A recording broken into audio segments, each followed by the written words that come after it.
Hello friends, ಎಲ್ಲರಿಗೂ ನಮಸ್ಕಾರ. ವೇದ logs ಇನ್ ಕನ್ನಡಕ್ಕೆ ಸ್ವಾಗತ. ಇವತ್ತಿನ ರೆಸಿಪಿ ಮಟನ್ ಸಾಂಬಾರ್ ಮಾಡೋದು ಹೇಗೆ ತಿಳಿಸ್ಕೊಡ್ತೀನಿ, ಬನ್ನಿ ಫ್ರೆಂಡ್. ನೀವು ನೋಡ್ತಿರ್ಬೋದು, ಮೊದಲಿಗೆ ಇಲ್ಲಿ 1 kg ಮಟನ್ನ ತಗೊಂಡು ಚೆನ್ನಾಗಿ ತೊಳೆದು ಇಟ್ಕೊತಾ ಇದ್ದೀನಿ. ಮಟನ್ನು ಈ ತರ ಕೆಂಪುಗಿದ್ರೆ ಅದು ಎಳೆ ಮಟನ್ ಅಂತ ಗೊತ್ತಾಗುತ್ತೆ.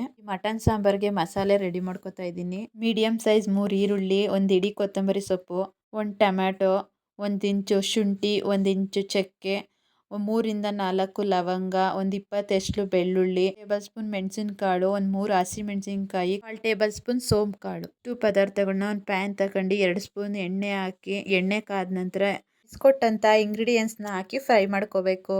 ಒಂದ್ಸಲ ನಾನು ತಿಳಿಸೋ ಅಂತ ರೆಸಿಪಿನ ಟ್ರೈ ಮಾಡಿ ಮತ್ತೆ ನೀವೇ ಕೂಡ ಮಾಡ್ಕೊಳ್ತಾ ಇರ್ತೀರಾ. ಇವಾಗ 5 ನಿಮಿಷ ಫ್ರೈ ಆಗಿದೆ. ಸ್ವಲ್ಪ ಹೊತ್ತು ತಣ್ಣಗಾಗಲು ಬಿಟ್ಟು ಅದನ್ನ ರುಬ್ಕೊಳ್ಳೋಕೆ 1 ಬೌಲ್ ಕಾಯಿ ಹಾಕ್ತಾ ಇದ್ದೀನಿ. ಹಾಗೆ 1 ಟೇಬಲ್ ಸ್ಪೂನ್ ಗಸಗಸೆಯನ್ನು ನೆನೆಸಿ ಹಾಕೋತಾ ಇದ್ದೀನಿ. ಗಸಗಸೆ ಹಾಕೋದ್ರಿಂದ ಸಾಂಬಾರು ತಿಕ್ಕಾಗುತ್ತೆ, ಟೇಸ್ಟ್ ಚೆನ್ನಾಗಿರುತ್ತೆ. ಇಷ್ಟನ್ನು 2 ನಿಮಿಷ ರುಬ್ಬಿ ಮತ್ತೆ ಮನೇಲೆ ತಯಾರಿಸಿದಂತಹ 2 ಸ್ಪೂನ್ ಖಾರದ ಪುಡಿನ ಹಾಕಿ ರುಬ್ಬಿ ಎತ್ತಿಟ್ಕೊಳ್ತಾ ಇದ್ದೀನಿ. ಕುಕ್ಕರ್ನ ಸ್ಟವ್ ಮೇಲೆ ಇಟ್ಟು ಕಾದ ನಂತರ 3 ಟೇಬಲ್ ಸ್ಪೂನ್ ಎಣ್ಣೆ ಹಾಕೋತಾ ಇದ್ದೀನಿ. ಎಣ್ಣೆ ಕಾದ ನಂತರ 1 ಈರುಳ್ಳಿ ಕಟ್ ಮಾಡಿ ಹಾಕೋತಾ ಇದ್ದೀನಿ. ಈರುಳ್ಳಿ ಫ್ರೈ ಆದ ನಂತರ ನಾನು ತೊಳೆದು ಎತ್ತಿಟ್ಕೊಂಡಂತಹ ಮಟನ್ನ ಹಾಕೊಂಡು ಚೆನ್ನಾಗಿ ಫ್ರೈ ಮಾಡ್ಕೋತಾ ಇದ್ದೀನಿ.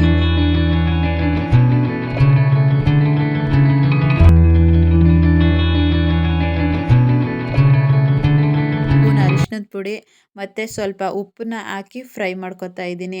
ಅದರಲ್ಲಿ ಏನು ನೀರಿರುತ್ತೋ ಅದೆಲ್ಲ ಬಿಟ್ಟು ಚೆನ್ನಾಗಿ ಫ್ರೈ ಆಗಬೇಕು. ಅಲ್ಲಿವರೆಗೂ ಮುಚ್ಚಳ ಮುಚ್ಚಿ 5 ರಿಂದ 10 ನಿಮಿಷ ಚೆನ್ನಾಗಿ ಫ್ರೈ ಮಾಡ್ಕೋಬೇಕು. ಇವಾಗ ನೀವು ನೋಡ್ತಿರ್ಬೋದು, ಚೆನ್ನಾಗಿ ಫ್ರೈ ಆಗಿದೆ. ನಾವು ರುಬ್ಬಿ ಎತ್ತಿಟ್ಕೊಂಡಂಥ ಮಸಾಲೆನ ಹಾಕ್ಕೊಂಡು ನಮಗೆ ಎಷ್ಟು ತಿಕ್ನೆಸ್ ಬೇಕೋ ಅಷ್ಟು ನೀರು ಹಾಕೋತಾ ಇದ್ದೀನಿ.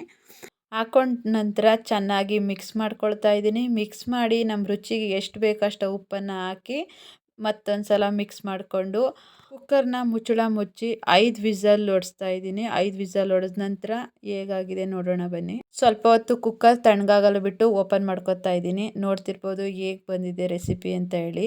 ಲಾಸ್ಟಲ್ಲಿ ಸ್ವಲ್ಪ ಕೊತ್ತಂಬರಿ ಸೊಪ್ಪನ್ನ ಹಾಕ್ಕೊಂಡು ಚೆನ್ನಾಗಿ ತಿರುಗಿಸ್ಕೊತಾ ಇದ್ದೀನಿ. ನೋಡಿ ಎಷ್ಟು ಚೆನ್ನಾಗಿ ಆಗಿದೆ ಅಂತ.